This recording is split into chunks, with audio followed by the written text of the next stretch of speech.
Welcome, everybody, to the Sunny Banana. Sunny Bunani, I see you. Today, we have a very special guest and a wonderful privilege to have Mr. Andy Bannister with us. Andy Bannister is an author, speaker, and broadcaster, and he is also the director of SOLAS, which we will hear about in a moment. I've worked with some of Andy's books when I'm teaching philosophy, namely The Atheist Who Didn't Exist really came in handy with teaching arguments for and against God. And we're just going to have a lovely chat about faith and spirituality. And so welcome, Andy, to the Sunny Banana. Jared, it's great to be with you, and probably you win the award for the most entertainingly titled podcast that I have been on. Yeah. Quite a while. I've been on many, but Sunny Banana is fantastic. So it's great to be with you. Thank you. As I just so you know, so Sunny Bunani in Zulu, it means I see you. It's a wonderful greeting, actually. It's a greeting in South Africa. So actually, I see you, and then the person says, I also see you. So it's more of like a, not just a how are you? Yeah, I'm fine. And you, it's oh, I love that. I love that. And some great theology. Exactly. There, right. I think immediately back to Hagar in that wonderful, one of the first people in the Old Testament to name God, and of course, the one who sees. Yeah. And I love that. I love that aspect of the Christian faith. That no matter how you could be the lowest of the low, but there is one who sees, and it's the Lord. Oh man, like it's a bit ironic that we're on a Google Meet now and we're talking through technology, but it's all about the human and being relational and being communal, which I think religion and faith is its superpower, really. And we'll get into this because something's going on in the culture at the moment. Well, let's start there, perhaps, because are you going to the conference on Saturday by any chance? Oh, the surprising rebirth. Yeah. Do you know what? I am not going, Jared. But the reason I'm not going is for relational reasons, because I travel quite a lot for work. Yeah. It's a free weekend, so family is really important. Yeah. So when that came up, I was like, oh, I'd love to go. But I got a choice of that or going with my family to my wife's aunt's 90th birthday. So I will not be surprisingly rebirthing. I will be eating surprising amounts of birthday cake. Fantastic. I'm aware of the conference, and I'm aware of the whole surprising rebirth kind of piece. I know Justin Brierley, I know Glenn Scrivener, those guys are really, really well. But you're going, I believe. I am on my way. Yeah, I'm going there. So really looking forward to it. Love John Lennox and all, and a lot of the speakers that are going to be there. So very exciting times. And I wonder if we can start there, as I said. So yeah, you posted something about the rise for scientists to reject God. Can you tell us where? Yeah, can you tell us more about? Do you remember that post about a month ago or so? I'd reckon. Yeah, comment on what's going on. I think that post from memory, because the joys of those of us who spend our lives too much on social media is we forget what we post and when. There's been a whole number of things going on in culture, haven't they? And this whole surprising rebirth piece, the whole quiet revival thing, but also the growing number of scientists, I think, who are beginning to go, there has to be something kind of out there. I think that was the post. Yeah. Right. And to go, there's a couple of stats to pick this up. There's this book that's come out of Europe, the title of which temporarily escapes me. It was in French originally, translated into English, looking at faith and science. Sold 500,000 copies in Europe, now been translated into English. It was being reviewed very favorably in the mainstream media. Then I think the thing that surprised me in recent years, Jared, has been, particularly in the cutting edge of science and technology right now, is people talking very positive about faith again. To give you one example, I've done a lot of work in the last year in the whole area of AI, artificial intelligence. In fact, I nearly, before I went to university and did theology and then got a PhD in Islamic studies, I nearly did AI. I was going to study artificial intelligence and linguistics back in the early 90s, and God had other ideas. But I've been reading my way back into the field. I'm writing a book on it next year, Lord willing. And I became struck by the number of thinkers in that field who are quite open to spiritual things. The most recent example, I just on the plane back from an event I was speaking at in Sweden last week, was reading a book by a guy called Ray Kurzweil. Ray is probably one of the most well-known authors and writers and intellectuals in the area of AI. He's the guy who popularized the idea of the singularity. That's the idea that maybe in the future humans and AI will merge and we'll sort of live forever in the cloud. Completely bonkers idea, personally, but Ray has been a champion. So he is incredibly well known. Literally, in the opening introduction to his latest book that came out earlier this year, The Singularity is Nearer, he talks about the fact that he believes a whoever is the title he gives with a capital W created the universe because something had to kickstart intelligence. Intelligence doesn't come from nowhere. And then in about sort of the third or fourth chapter in the book, he's got 6 pages on the fine-tuning arguments. He thinks that the numbers that power the laws of physics are so carefully balanced, it's beyond doubt that in some kind of intelligence kickstarted the universe. And this, this is not a guy you'd have had pegged as any kind of theist, and he throws it in without controversy. So, there is something going on in culture right now across the board, right? So the days when, say, Richard Dawkins could just assume that to be a scientist meant you'd be skeptical, I think those days are over. The thing is, what I see in a school is that no one really understands that these original I want to say the original scientists, but scientists a long way back had a faith in God or an understanding of the divine, and so that's what drew them to study the world, study the earth, and make their discoveries in the first place. It came out of a faith rather than a, because I think youngsters today would just accept that scientists, you must be atheist and you can't possibly believe in God. Well, I think that's slowly changing, but I think you're broadly right. One of my favorite examples of this was a few years now, about 7 or 8 years ago. I heard this amazing kind of story that they had. You mentioned John Lennox. So there's a Christian campus group at this university they'd arranged for John Lennox to come do an event on science and faith, and I think it sold out. So the Atheist Society on campus decided they wanted to put on a competing event. So they approached, I think it was even the head of the physics department to say, could you come do an event on the wonder of science, I think, or something like that. So anyway, the Lennox event had about 600 people in it, Jared, and I think the atheism event had about 30 people. And one of the Christian group went over to sort of sit at the back and observe. And he said the funniest thing happened at the end of the talk. Came to the Q&A, and I think the president of the Atheist Society stood up and said to the physics professor, thank you for that presentation, but you haven't anywhere explained why you think that science demolishes religion. Could you say anything about that? To which the head of the physics department went, well, that's a ridiculous idea. I'm a Christian. And what was hilarious was the atheist guys had assumed that because he was, this eminent physicist, he would therefore be an atheist, and they hadn't bothered to check. And it just looked hilarious when actually you ended up with 2 science and faith events happening in neighboring lecture. I think those days are changing slightly. I still think what is happening, and I see this a lot in schools and universities, Jared, is you have the teaching profession. So, your kind of age group and up, who came when they went through university, went through teacher training, they'd have imbibed the new atheism and this kind of secular stuff. But then you see the young people are beginning to go, no, that can't be right, or there's more going on, or whatever. I saw some recent survey that showed that I think now it's only 15% of young people under the age of 20 are atheists. 85%. It might be more than that actually, are no longer identified. I think it's about that number, would say they believe in something. Now, that doesn't mean they're all confessing Christians. We've got a lot of work to do, but it doesn't mean they're coming in going, there's obviously no God.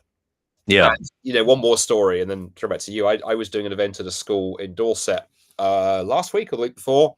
I'd done a little mission week earlier in the year. I'd got to know the head of art, religious studies and philosophy, not a Christian, kind of liberal Jewish background, I think, agnostic, I think is how he described himself.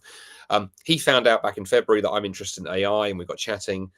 And he got me in 2 weeks ago to come do an event for their philosophy society at this school. So about 30 teenagers there. And they got me to go do an event on AI and the evidence for God. And my thesis basically was that artificial intelligence actually reinforces the arguments for God. And we had this amazing evening. And then the Q&A came, Jared. There was no pushback. There was no, atheist, sort of, annoying people in the audience. It was students asking lots of, hey, this is interesting, and what about this? How does this work? And I was like, wow. And then afterwards, he sent me this lovely email, the head of philosophy, saying, that was incredible. I need to get you in to come and do this with the younger ones, because I hadn't realized, he said they were on fire. Days afterwards, they were talking about this. So I think we are in very exciting times.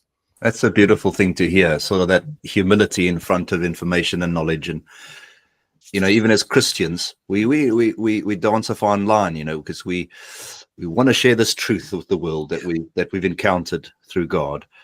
And we're in a world that gets so offended at things. How do we tell them something so beautiful? How do we share this thing? Because as you were talking, I was thinking about this, and allowing people to be more bold, and not, because I believe that's what you're saying is absolutely correct. But I think there's a lot of people that I feel like one of the books you've written, How to Talk About Jesus Without Looking Like an Idiot, is like a lot of young people today, and many people today maybe feel a little silly talking about religion. But I think, as you say, that is shifting. Just to go back, you said something about the Swedish author said something about whoever the name of God was, or the name of that was Ray Kurzweil. Yeah. He's an American writer. I was reading on the plane from Sweden. Yeah, he used the word whoever. Yeah, or to describe, which I liked. I thought it was really interesting. Yeah, although it gets me thinking about truth now. So the one book you wrote about, do Muslims and Christians worship the same God? And as a youngster, I was quite happy to say, oh, they will, everything leads to the same God. It is the same God. Yeah. This whoever thing. So I wonder if you could comment on first that book and sort of the outline of that book, perhaps, if you you can briefly talk about this idea of, are religions all the same, or does truth matter? Yeah. Oh wow! I mean, talk about jamming many questions together into one, Jared. That's great. That's not brilliant. Well, let's start with, does truth matter? Do it's really interesting. On the one hand, we live in an age where people would say, well, no, what's true for you is good for you, and what's good for me is good for me. We do live in this quite moral, relativistic age. And when it comes to religion, people are very quick to go, maybe every religion is just a different path up the mountain. But on the other hand, the same people become old school modernists when they, fly on an airplane. If you got on an airplane and the pilot announced over the PA system, hey, just to let I'm a postmodern pilot. So when we're up in the air, I'm going to invite anybody who wants to come up here and press the buttons they want. What could go wrong? You'd be off that plane terribly fast.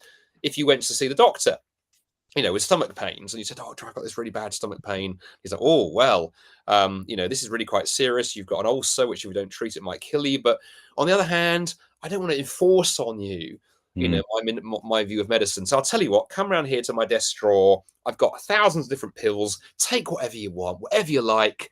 That's fine. You wouldn't be going, oh, my word, this is such a wonderful doctor. You'd be going, tell me what I need to treat what's wrong with me. So it's only in the areas of morality and the areas of religion that people get all gooey around the edges, I think. So I think truth does matter. Truth, actually, we live or die by truth, quite frankly. I mean, literally, as we speak, I could look through my office window and we've got some builders in the garden doing some work, because it turned out the gas company put the gas line in the wrong place and went through our drain. Now, if they start getting all postmodern and rewiring our gas pipe in a different way, life could get quite exciting for us. So I'm hoping I've got a bunch of modernist builders out there this day, not postmodern. So truth matters. Now religion. Yeah, people do say, oh, could all religions be true? But often what I think that gives away, Jared, is they haven't studied any of them. If a student came to you and they said, oh, Jared, I've worked out this amazing secret. I've worked out I only need to buy and read one book, because every book in the library is the same. They're all the same book. It's just publishers trying to rip us off. So I'm just going to read the one book. I'm assuming you would pat them on the head and go, brilliant. Oh, well done. You found out the great eternal truth that will save you a fortune. You'd go, mate, you've clearly only read one book. Once you've read two, it doesn't take a moment to discover that they are all different. And when someone says to you, all the world's religions are the same, to me, that's usually a sign they haven't bothered looking at any of them. It's actually a sign of laziness, actually, because when you go and talk to people in different faiths and do the work, Muslims do not believe the same as Christians. I actually think it's really insulting to our Muslim friends to go, I don't need to listen to you because I studied Christianity, so I know it's the same. And then when you do study them, and that was what led to the book. So I did a PhD in Islamic studies for long and boring reasons. So ended up knowing Islam really, really, really well. And I discovered fairly early on in that journey, Jared, that the God described by the Quran is not the same as the God described by the Bible. They are radically different. Take pretty much any characteristic of the God of the Bible, and I take 5 in the book. I go, the God of the Bible is a God who's relational. He's a God who can be known. He's a God who is love. He is a God who is holy and utterly good. And he's a God who has demonstrated his love through suffering in Christ to deal with that, that brokenness, that rebellion in us, what the Bible calls sin, that separates us from him. Those 5 descriptions are core. They're fundamental in the Bible, to Old and New Testament. Bible talks about them thousands of times. You turn over to the Quran and you have a God who's not relational. Allah is not a God who relates. That's not being rude. That's simply what the text says.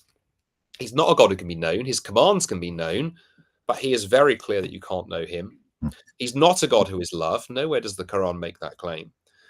Holiness is interesting. He's a God who gives commands and gets wrathful at disobedience, but he's only called holy 8 times. In the Bible, he's called holy 300 times. And then he's not a God who's suffered in and through Christ. The Quran denies the divinity of Jesus, for example. And you stack those differences up and you go, this sounds quite different. And to use an analogy before I pass back to you, if you and I were chatting and we thought we had a friend in common. I mentioned I got a mate of mine who goes to a church in London called Steve, and you go, I got a mate called Steve who's in London. He's probably the same as your friend. And I go, okay, yeah, my friend's from South Africa. And you go, well, no, your friend's from China. My friend is 6 foot tall. Your friend is 5'2". My friend, plays soccer as a hobby. Your friend hates soccer. How many differences do we need to get? It's not the same Steve that we're talking about. And the same, I think, logically applies to God. That gets a point where the differences become so great. I think maybe we need to go, this is possibly a very different God we're talking about. And again, I want to be respectful in saying that. It's not being rude or pejorative or any of those things of going, we don't need to be afraid of difference. Let's talk about it honestly. I think that's important to note, to say we love our Muslim brothers, we love our Jewish brothers and sisters, but I think it's more respectful to say we don't have the same God, and be more logical and more thoughtful about the whole thing. Where I think when we say it's all the same, I think problems can arise. Yeah. And just very quickly, very, very quickly on that, I was talking to someone on the weekend who does a lot of work in schools, and he told me this lovely story. He'd come across this 13-year-old girl, attends a school in London. She's from an African background. She's a Christian. And he was asking her, he was saying, so how do you share your faith at school? Because she's at school with Muslims and Buddhists and Hindus and Jews, very multicultural. And this 12-year-old, 13-year-old girl, I think her name was Joy, gave this beautiful answer. She looked at my friend. She said, when I'm talking to my classmates, I say to them, hey, what do you like the most about your God? And I told them what I like the most about my God. And I thought, that is an absolutely superb way of showing your faith in multicultural context, because it actually recognizes there's difference, that your God is not my God, but it's not getting rude and insulting. Talk to your Muslim friends. What do they believe? And then you say, let me tell you what I love about the God of the Bible. And that from the mouth of a 12 or 13-year-old girl, I was like, that's beautiful. I'm going to borrow that. That is beautiful. And you use such great analogies so far. So like with the book, The Atheist Who Didn't Exist, what sticks out, the one thing that sticks out for me is the kettle. I think the kettle doesn't work is a story about the appliances downstairs don't work. Oh, yes. They try to paint it, they try to blame it on the color. This was, I think, the chapter where religion is, which is quite a big topic with teenagers, that religion causes all wars and it's all about violence. I think that's the chapter. Correct me if I'm wrong. I've got the book. You're dead right. That's Sven and the Art of Refrigerator Maintenance. So what we try and do in The Atheist Didn't Exist was I when I was engaging with the New Atheism when that book first came out, and we've just done the 10th anniversary edition, because although the new atheism is largely over, its arguments are still kicking around. Yeah. Was to go, it struck me, Jared, if you take some of the arguments of the New Atheism, like religion is the cause of all wars, for example, or science has buried God, or there's many we could point to. If you take the argument and you put it in a different context, often a funny context, you see the stupidity. So that example was, people who say, religion is the cause of all wars. I use the example of a sort of a friend of mine whose refrigerator isn't working and his kettle isn't working and his toaster isn't working, and he concludes the one thing they have in common is that they're all white. So maybe if he paints them a different color, they'll start working. Whereas actually the real cause is the fuse is blown. And with our atheist friends, Dawkins, who did a TV documentary for Channel 4 years ago called "The Root of All Evil," when he pointed to religion. Yeah. Going, actually, the academic work that has been done has shown that religion is a tiny cause. There's a massive 2-volume book called the Encyclopedia of Wars that looks at, I think it's 8,000 wars across the whole of recorded history, and they conclude, I think it's something like 7% religion is the main cause.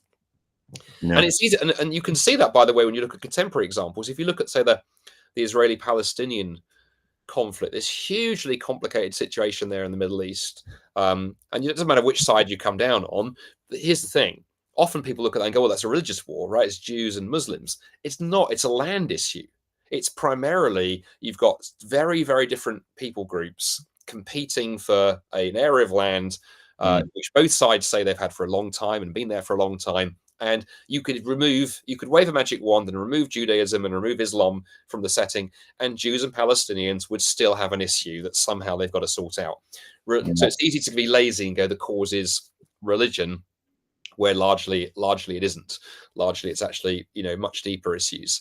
And so, it's very common to make that mistake. And of course, by the way, if you're going to play that game, you can flip it around and say, well, how many hundreds of millions of people has atheism caused the death of? Because Stalin, Mao, Pol Pot, so on. Now, I would not want to make that argument. I think it would be unfair to my atheist friends to hold them personally responsible, for the Cultural Revolution.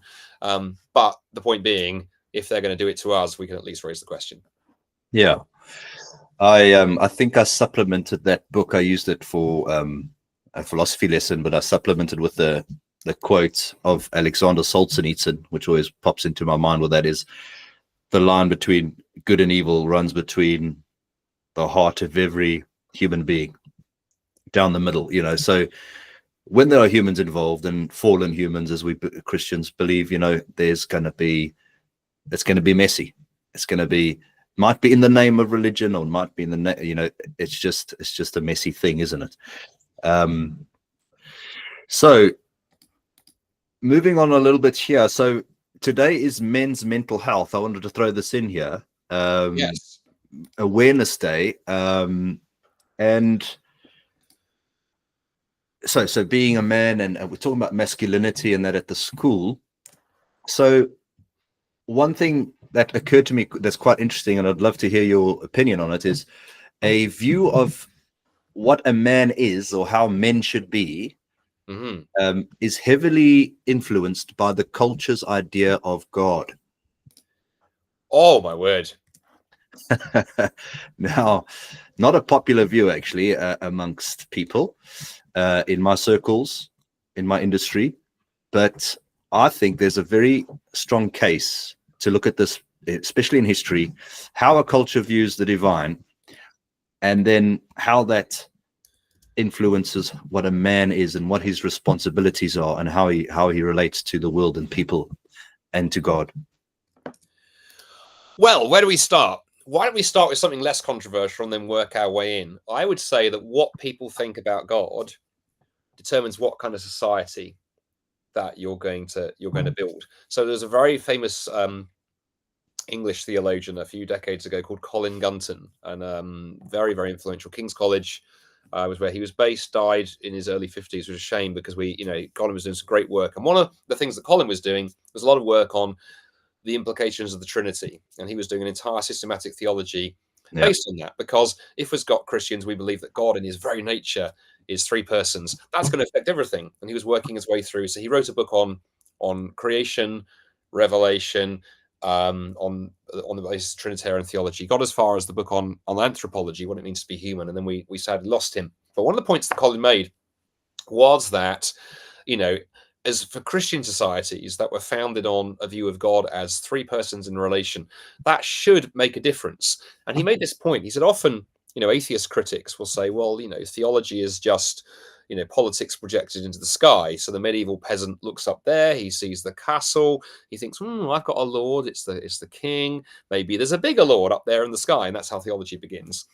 And Gunton went, no, that's the wrong way around. Societies are created in the image of the God that you believe in. And he made the point, why is it, for example, that the majority, not all, and we're very careful to be fair, but the majority of Islamic countries are totalitarian single powers?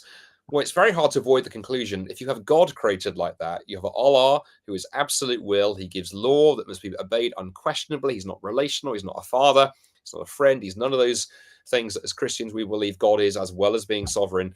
Then obviously that then trickles down, and historically Islam had a caliphate that worked that way, and so on down to today.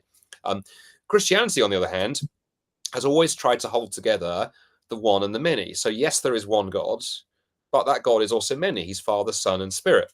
And so Christian societies, when they functioned well, have tried to hold together that balance between the one, the state, which has some power, but also we recognize the individual as well. And it's in the interplay of those things that our societies have been created. We haven't always got it right because we haven't always worked out our theology consistently.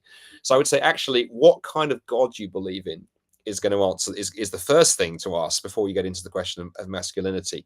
Theology is not a neutral kind of subject. And by the way, to loop back to something we said about earlier, one of the things that I think came out in that school session I taught on AI and theology is that actually theology is becoming ever more important, because all of the questions in artificial intelligence, one of the most cutting edge scientific subjects going on right now, they're all theological questions. What's good and evil? What's the purpose of life? What does it mean to be human? What does the good life kind of look like? Are we just meat-based machines as human beings, or are we more than that? On and on it goes. And there's one, very popular university level introduction to the field written by a non-Christian. On its inside cover says all the big questions in artificial intelligence. Sorry, no, artificial intelligence is just metaphysics by another name. Metaphysics is the posh word for theology. So it's all about theology. So I always say to students, you obviously teach, young people of going, if you want to be at the cutting edge, forget going and studying physics, mate. You want to study theology, philosophy, because that's, quite frankly, where the big money is going to be and the big work is going to be done. Sorry, I slightly derailed your excellent broader question. No, that's wonderful. Like, it's opening the discussion on what it means to be human, because I think that's what's at stake. I just read Paul Kingsnorth Against the Machine. I'm 2/3 of the way into that book. Isn't it? Isn't it astonishing? Incredible book, incredible. And the 4 P's: the past, people, prayer, and place. And place. And place. It's gonna become so important, I think, and it's lovely. It's lovely. I think the response to the rebirth, I think this is what's happening. I think when I spoke to the iconographer Eden Hart, we spoke about that Christianity especially roots down the person in their humanity. It makes you more human than you've ever been before. It's like what I'm trying to say. And on those P's, by the way, that begins to get us into the masculinity question that you raise. And by the way, to people listening, I couldn't recommend Kingsnorth's book more highly. I don't know about how you read your books, Jared. I underline. I'm terrible. I underline books. I'm struggling with that one because I want to underline literally that paragraph and that paragraph and that paragraph. And the backstory is he's an incredibly gifted writer, very well-known writer, actually, very influential literary career. And he's one of the guys who's come through the whole surprising rebirth. He played around with spiritual stuff, But I think it's really only the last few years he's come right and gone, I'm a Christian, very much Christian. And the book is brilliantly written because he doesn't do that deliberately at the fore. When you know that, you're like, okay, this makes much more sense. I think he's trying to win people in. But on those things, I mean, take things like, the importance of place and the importance of family and that kind of thing comes through in community. I think one of the reasons why men are struggling a lot in our culture right now is we're rootless. Paul talks in that book a lot about how the machine, which is the phrase he uses for this utterly consumeristic, data-driven, that reduces everything to its economic value, just corrodes everything. So we have a generation of guys who are rootless because historically, and the Christian faith has a lot to say about family and fatherhood and the importance of where you are in the community you're in. You take those away, I think guys end up drifting, going, well, what am I supposed to be here to do? Because the answer is you're supposed to be here to fight. I don't mean militarily. I mean fight for the best and the good for your community, to be a leader in that, in the fact to build families and invest into the lives of your children and your wife and your community. And that, by the way, is saying nothing about the role of women. Anyone listening to this going, but what about women? There's a whole conversation there to be had. I'm not a woman. I'm not going to speak for you. As a guy, take that away. I think no wonder young men are struggling to go, what am I supposed to be doing? What am I supposed to be championing? What does it look like to be heroic and strong and take a stand if you remove those places away? And then the prayer piece, too, is a hugely important piece. That you look back through the history of Christian spirituality, it's full of men who just blazed a trail. I'm a great champion of the Celtic saints because I'm in the north, Jared. So I love the story of people like Bede and Aidan and Cuthbert who would walk out to the North Sea, up to their waist, up to their neck, and just pray, surrounded by nature. That was pretty heavy going. Any guy who thinks that spirituality is a bit wimpy, I go, those guys were not wimpy, mate. Those guys were pretty full on. Or I look at someone like my friend Wes Huff online, online stuff, who's known as Wes Buff because the guy works out. And to go, so I think, So I think that's one of the reasons. For this crisis of masculinity. And then what happens? I think you get two directions, don't you? You get people going into mental health issues with people just utterly depressed and rootless, and I just don't know what I'm here for. Or you get the utterly toxic masculinity, stuff that can happen too, that is out there and that people find because they're looking for something. I remember first coming across this right through the whole Jordan Peterson phenomenon, where whatever you make of Jordan, again, you don't have to take a stand on what you think of him. It was more that millions of people are tuning in and watching him do 3-hour long form videos on the Old Testament. And the majority of his listeners are young men in their 20s. And you watch that for a while and go, they're looking for direction. They're looking for purpose. They're looking for meaning. And they're looking a lot of them for father figures. You look at the number of young guys who are growing up in the UK without fathers, and no wonder that they're rootless. So I think this is part of the whole surprising rebirth, Jared, and the quiet revival too. There's an opportunity for the church here to really speak to this group, not ding them around the head and say you're bad for being men, but going, hey, man up. Actually, I like the phrase man up. There's a whole conversation about womaning up, but again, that's for our friends over on the, who are women to wade into that one. I think you and I to be saying to young men who are, in our care, stand up straight, to borrow Jordan Peterson's phrase, but not so we just talk about lobsters, but so we can actually live for Christ, which is what we were intended. I've only realized lately, I was at a Bible study last week about meekness, and a friend of mine, an absolute incredible person who's a convert to Christianity from paganism, arm wrestler. Wow. I want to have him on my show. I want to talk to him. But he's inspired me so much. But anyway, he's talking about the horses that had to be broken in, the wild horses that had to become. They were absolute beasts, but their strength and their wildness was tamed, and that was meekness. Because I always thought meekness was something like almost of a weakness. It was showing it wasn't good. I don't know. I didn't understand it until he explained this. And it's like men also need to they need something for self-control. They need discipline, and their masculinity must be channeled through virtue and ultimately by the hand of God and guided as God as the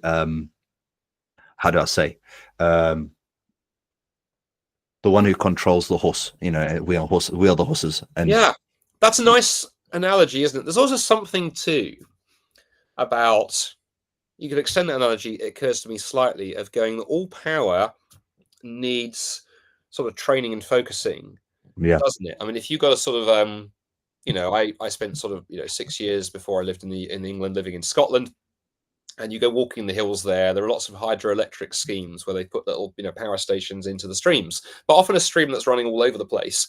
To make a hydroelectric thing work, you've got to focus it, right? Get the water into a channel, and you focus it, and that can turn a turbine, generate power. You can train the horse. In the military, it would be the same. You don't just take young recruits and go, right, off you go. There's a process of focusing and shaping. And then it was interesting. I was speaking at an event last week with a friend, and he was talking about discipleship in his session, and he made the point that the word discipleship is not mentioned in the New Testament. The word disciple is, but discipleship isn't. The idea is there, but the word isn't. But that got me, being a word nerd, I went looking, okay, where does that word ship on the end of discipleship or workmanship come from? Well, it's actually an Old English word that originally comes out of sort of the sort of Germanic, and it's the idea of, actually it's closely related to shaping. It's, if you were a workman and you had a piece of wood, you would shape it and mold it and form it into the thing it's got to be. Yeah. I think it's true with men, that I think we have missed a piece in the modern church in discipleship more generally. All of us need discipling, men and women, but the discipleship's going to look a bit different because of the natural leanings that we have. Men are by nature physically stronger than women. Women are, on average, not always. No, I didn't realize you have people going, but I know an individual man or woman. Yeah, I know. But on average, women are more empathic than men and more tempted, I think, by some of the routes that can take you. And so discipleship is going to need to recognize those gender differences. But actually, I think we need to do a lot more work in the church of going, okay, how do we take these skills that God has given you as a man, as a woman, and then shape that appropriately so that you can, live life to the full. As Jesus said, I've come that you might have life and have it to the full. Yeah. So when you said in the channel, I mean, I was in the channel on Saturday. I did a park run, and I jumped in the sea.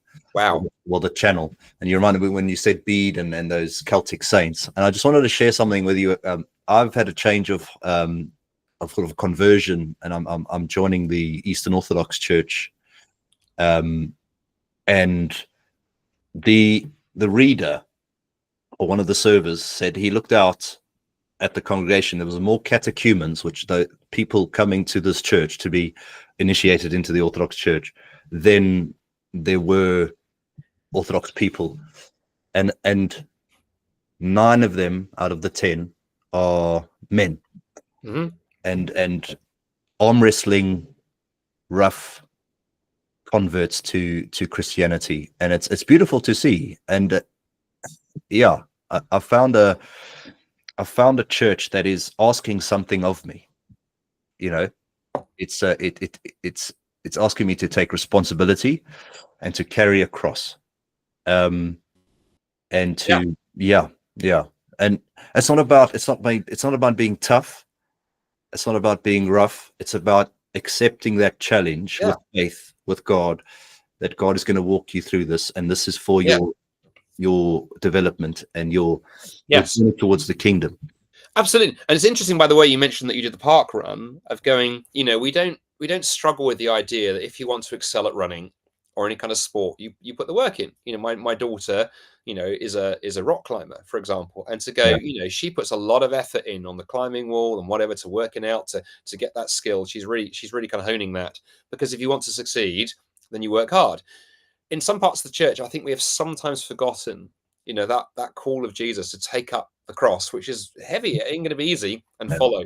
And I mentioned earlier, I was speaking in Sweden on the weekend for an apologetics conference. But one of the sessions they had me speak on I did a session called The Cost of Discipleship, where we looked at that passage in Luke's gospel. It's there in the other gospels too, where, Jesus says to his disciples, "Who do you say that I am?" And Peter's the one who says, "Oh, you're the Christ, you're the Messiah." And now Peter, probably at that point, expecting Jesus to go, "Yeah, you're dead right, and I'm the kind of Messiah who's going to go and kick some Roman butt. Come on, let's grab our swords and go to Jerusalem." But Jesus completely inverts it by predicting his death and then saying, "You need to take up your cross."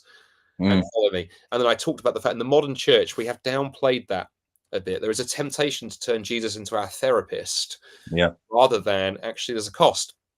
And then I came across a few weeks ago, the organization Open Doors that works with the suffering church has put an amazing resource, Open Doors UK, put a book out earlier this year called Witness, and it tells the story of 10 different Christians suffering for their faith in other parts of the world. But then rather than just leave it with a, hey, let's feel sorry for them, what's the lessons we can learn for our discipleship? So I told the story of these 3 amazing Indonesian ladies who a few years ago got arrested for sharing their faith with street kids, thrown into this absolutely scummy prison, something that could have destroyed any of us.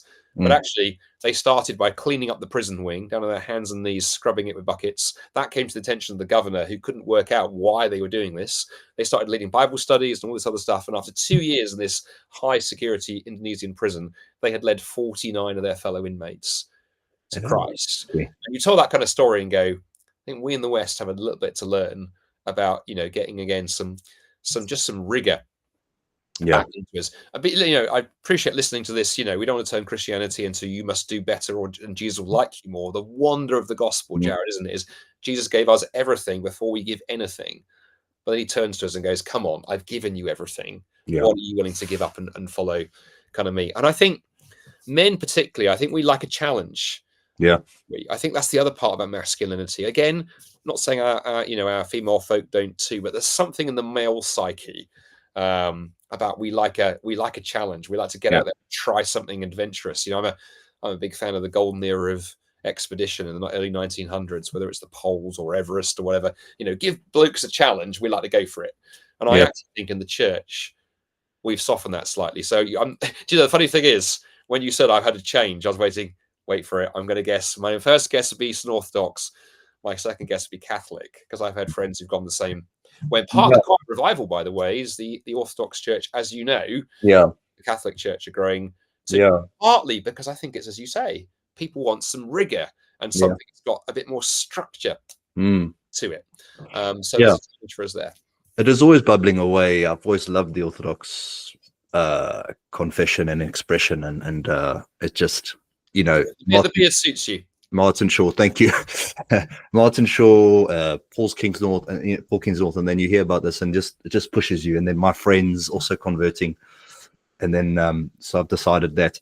But Andy, I'm just looking at the time, and there's so much more to ask, and I could keep on talking for days on end about this stuff. And I've just want to say, from my side, thank you so much, and my listeners, I'm sure they loved this chat, and I wish you all the best. I wanted to ask you more about Solas and what you're up to, but thank you so much for joining me. You are very welcome, and thank you too for fighting the good fight. It encourages me that we've got really good, thought through Christians like yourself and others in that front line when it comes to education. Because I started public ministry doing schools work in the late 1990s. So I have a real heart for schools, because you've got young people who are increasingly searching and seeking, and a huge opportunity when they've got Christians around them who they can ask questions about this stuff. So keep doing what you're doing, keep fighting the good fight, keep growing the beard, and we can always do another episode at some point in the future. There's a chart to holiness of beards, and this is only a little bit holy apparently, and then if it anyway